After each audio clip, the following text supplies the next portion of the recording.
당시에는 아찔했던 상황이지만 지금 생각하면 참 어이없고 헛웃음까지 나는 황당한 사건이 있었습니다. 남편이 시어머니 때문에 중환자실에 실려갔는데요. 동네 창피해서 어디다가도 쓰지 못했던 이 이야기를 익명의 힘을 빌어 이 게시판에 한번 써봅니다. 딱 작년 이맘때쯤 일어난 이야기 같네요. 저희 시어머니는 아들 사랑이 아주 대단하십니다. 저희 남편이 장남인데다 지역적인 분위기가 있어서 남아 선호 사상도 정말 심합니다. 어머님은 세상에서 제일 잘나고 소중한 존재가 본인의 아들이라고 생각하시고 시누이들과 평생을 차별하며 저희 남편을 키워왔습니다. 그런 환경임에도 불구하고 그런 배경이 너무 지겹고 고리타분하다고 생각했던 건지 남편은 시어머니의 아들 타령을 정말 싫어했어요. 그래서 더 독립적으로 자라며 본인 여동생들에게 그 사랑을 나눠주던 마음 따뜻한 사람입니다. 시어머니가 그러시더라고요. 난 딸들 입에 들어가는 밥 한 톨이 아까워. 전부 우리 아들 입에 들어갈 것들인데 저것들이 뺏어 먹는 것 같다니까 아주. 어머, 어머님, 다 똑같은 소중한 자식인데 어떻게 그렇게 말씀하세요? 어머님이 낳으신 딸들이잖아요. 그러게 말이다. 내 배 아파서 낳은 내 자식들인데 난 왜 그렇게 딸들이 미운지 몰라. 그저 우리 아들이 최고지. 그런 식으로 대놓고 아들 사랑을 표현하시는 시어머니 때문에 시누이들은 일찌감치 질리고 질려 20살 되자마자 독립하고 연 끊다시피 하며 살았대요. 엄마라고 다 같은 엄마가 아니니 시누이들도 애초에 엄마의 사랑을 포기한 불쌍한 딸들이죠. 그래도 오빠인 제 남편이랑은 아주 사이가 좋고 저도 그런 시누이들이 불쌍하고 딱해서 잘해주었습니다.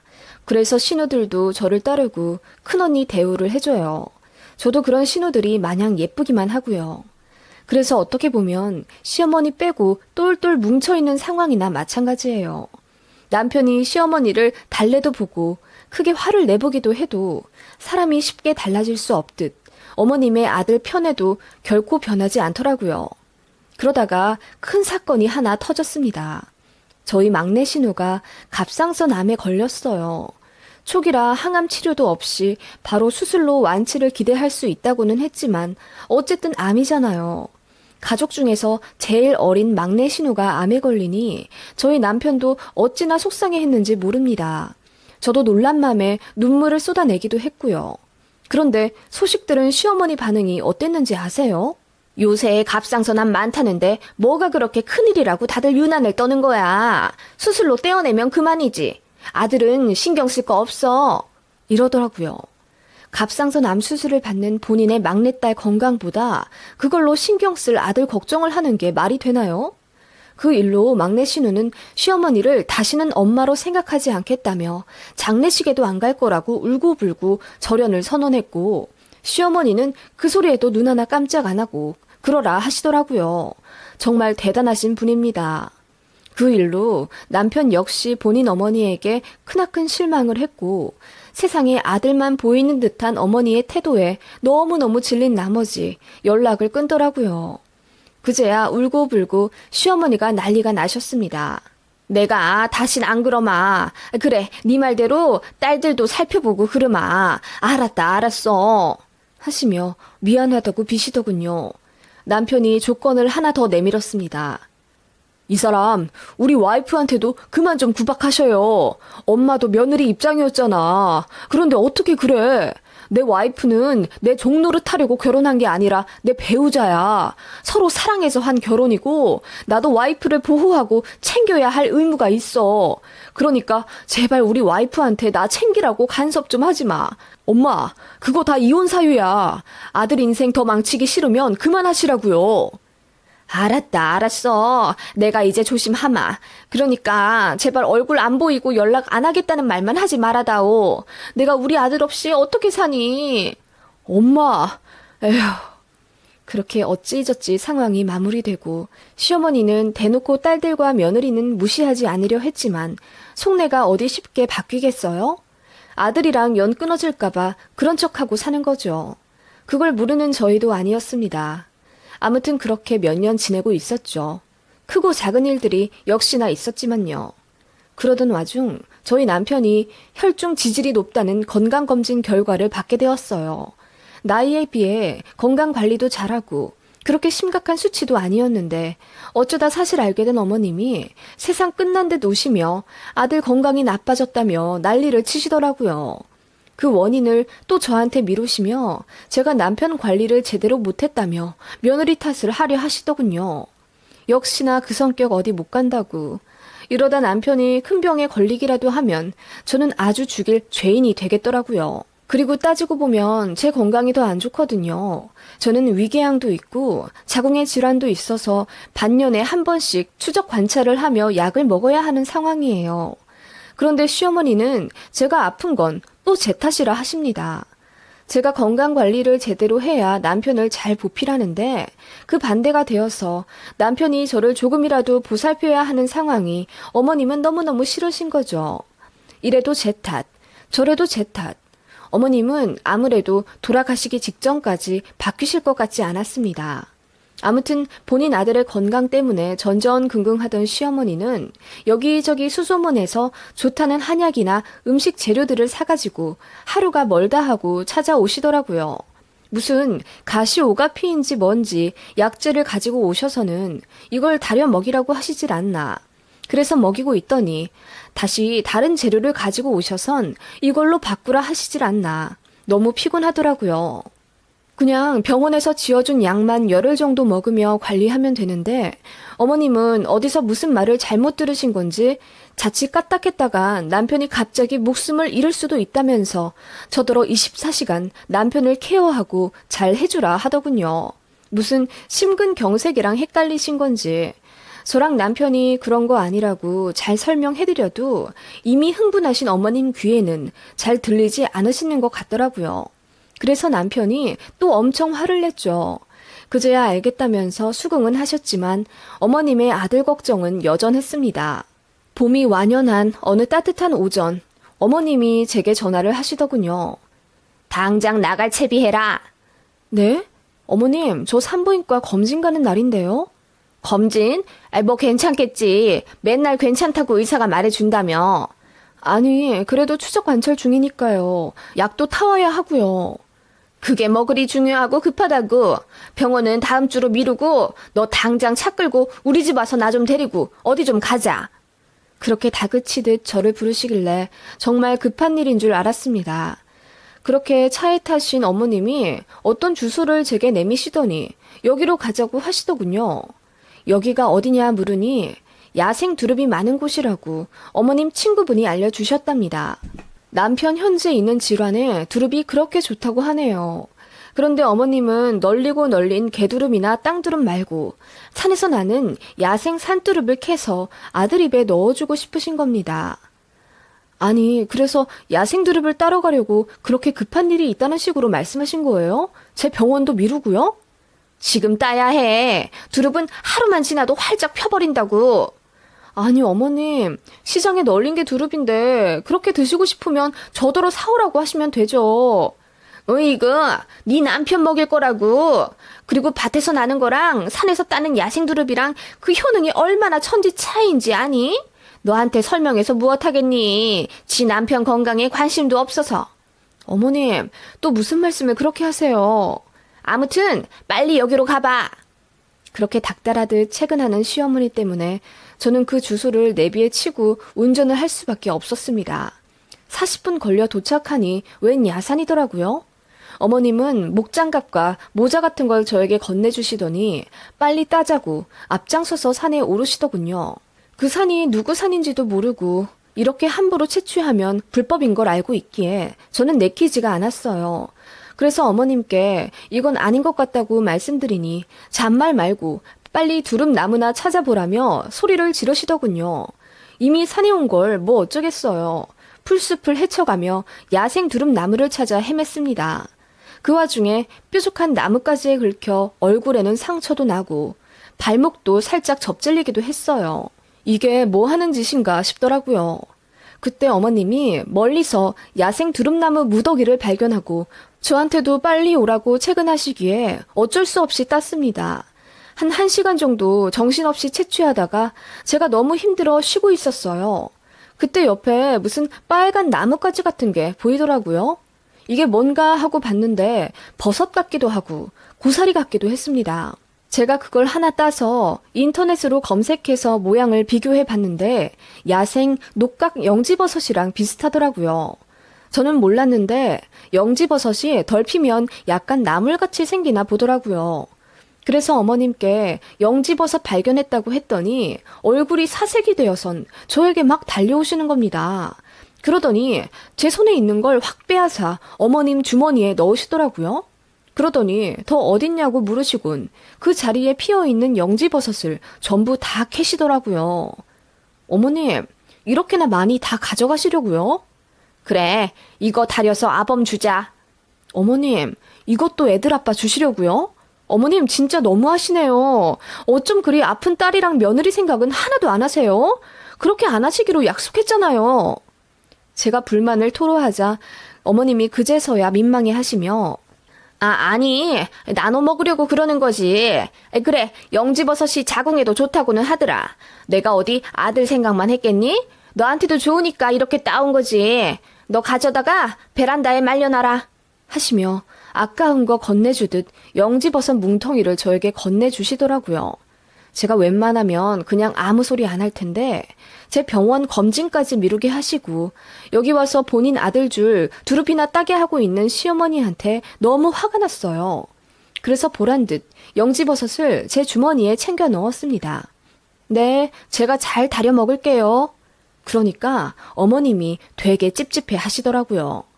그렇게 집에 오자마자 어머님이 큰솥 가득 물을 끓여 야생 두릅을 데치시더군요. 그러더니 퇴근하고 돌아온 남편이 손을 씻기도 전에 입에다가 막 넣으셨고 남편이 기겁하며 또 왜 그러냐고 싫어하더군요. 어머님은 제가 두릅을 하나라도 더 먹을까봐 연신 가자미 눈을 해가며 남편 입에 계속 밀어 넣으셨어요. 남편은 먹기 싫다며 짜증내고요. 그 꼴 보니 웃겨서 피식 웃으며 베란다에 오늘 따온 영지버섯을 잘 펼쳐 말려놓았죠. 그렇게 어머님과 저녁까지 먹고 댁에 모셔다 드리고 잠에 청했습니다.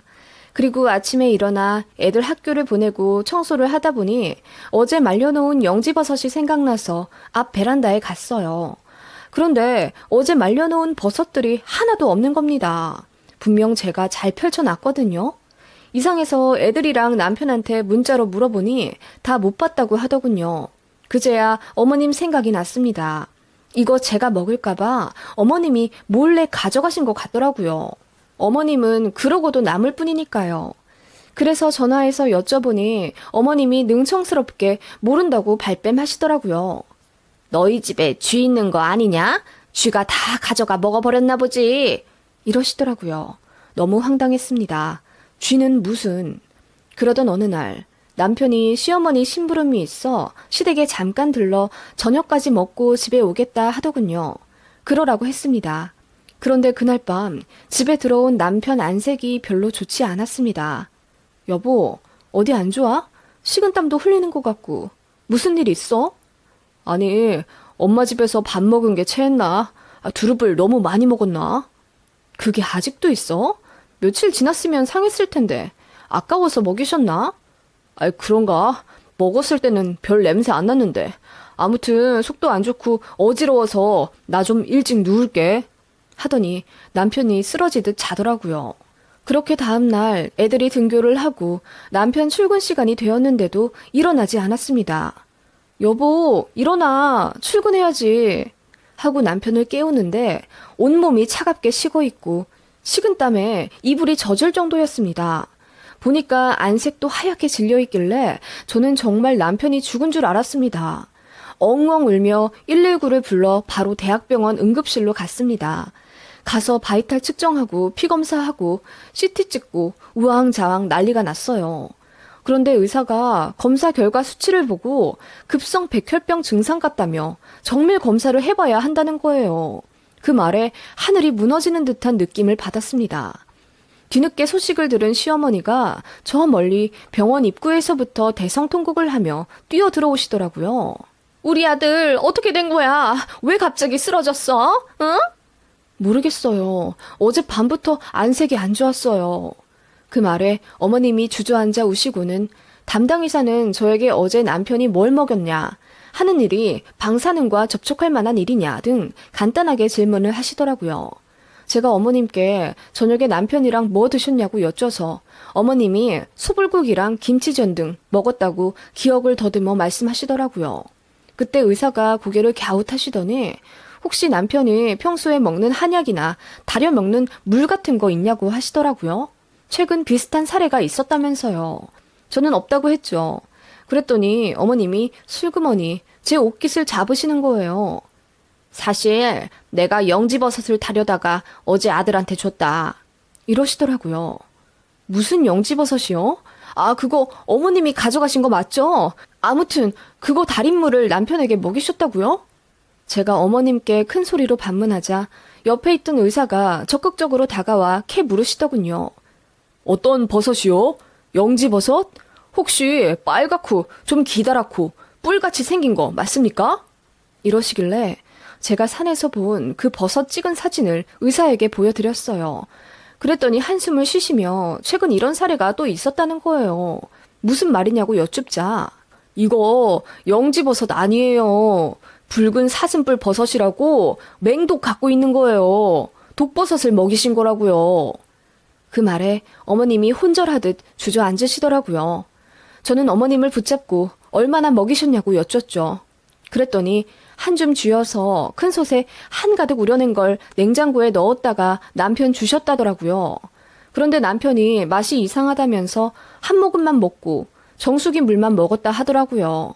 어머님은 그런 남편이 안타까워서 2리터짜리 빈 생수병에 그 영지버섯 달인물을 한가득 넣어 남편 트렁크에 넣어주셨다고 하네요. 회사 가서 먹으라고요. 결과적으로 남편은 한 모금 겨우 먹은 거예요. 그런데도 맹독성을 가지고 있는 버섯이다 보니 남편에게 바로 증상이 나온 겁니다. 남편은 혈액 수치가 비정상적으로 낮게 나오고 정신도 잃은 상태로 중환자실에 실려갔고 그렇게 2주 정도 의식을 잃은 채 치료를 받았습니다. 중간중간 바이탈이 낮아져 진짜 몇 번이나 초상치를 뻔했어요. 그 바람에 어머님도 몇 번이나 기절하시다시피 우셨고요. 남편이 다시 깨어났을 때는 온몸의 피부가 거의 벗겨져 있었고 눈도 잘 안 보인다고 하더라고요. 병원장까지 내려와 살펴보시더라고요. 그래도 일시적인 증상이었는지 한 달 정도 그렇게 병원에서 치료받으니 거의 회복이 되긴 했지만 각종 약물 부작용으로 간 수치가 급상승해서 남편의 입원 기간도 길어졌습니다. 결과적으로 남편은 6개월 정도 병원 신세를 지게 된 거예요. 그렇게 퇴원했지만 몸이 완전히 축나서 남편은 회사에 휴직계도 내고 집에서 쉬게 되었어요. 저희 시어머니는 아들한테 미안해서 죽고 싶다고 엉엉 우시더라고요. 며느리가 혹시라도 몸에 좋은 거 먹을까봐 몰래 가져온 그 버섯이 독버섯일 줄 누가 알았겠어요. 그리고 그 결과 내 소중한 아들한테 치명적이었다는 사실에 어머님은 죄책감을 크게 느끼셨습니다. 남편이 뒤늦게 알고 어머님한테 엄청 화내더군요. 어머님은 결국 고개를 들지 못하셨습니다. 어머님의 어긋난 아들 사랑에 결국 아들을 해치게 된 결과를 낳은 거예요. 까딱하면 제가 그리고 저희 아이들까지 죽을 뻔한 끔찍한 사건이었지만 어머님 때문에 일이 이렇게 되었네요. 어머님은 마침내 본인이 잘못 살아서 아들이 죽을 뻔했다고 지난날이 죄스럽다며 반성하시더라고요. 저희 남편은 그렇게 1년 정도 잘 요양하고 운동도 하며 건강을 회복했습니다. 머리카락이 많이 빠져서 듬성듬성하긴 하지만 이렇게 살아 숨쉬고 걷는 것만으로도 저는 하늘에 감사합니다. 저희 시어머니는 그날 이후 완전히 다른 사람이 되어선 모진 말씀도 안 하시고 딸들도 잘 챙기시더라고요. 물론 저한테도 많이 미안해 하셨고요. 본인 잘못으로 제가 한순간에 과부될지도 모르는 아찔한 순간이었잖아요. 저도 어머님이 너무나 미웠지만 어떻게 보면 저희 아이들이 먹지 않아서 다행이라고 생각하고 있어요. 그리고 어머님이 드디어 본인 잘못을 인정하고 반성하셔서 신우들이 조금은 행복해진 것 같아서 보기 좋더라고요. 그런데 저는 어머님도 참 어머님답다 싶은 게 어떻게 그 버섯 달인물을 한 모금도 안 드셨을까요? 저라면 한 컵 정도는 먹었을 것 같거든요. 그런데 어머님은 당신 입에 들어가는 그 한 모금마저 아까워 모두 소중한 아들에게 내어주시려 했던 거예요. 어머님께 아들이란 존재는 대체 어떤 걸까요? 아무튼 정말 아찔했던 순간이었습니다. 여러분들도 항상 조심하세요.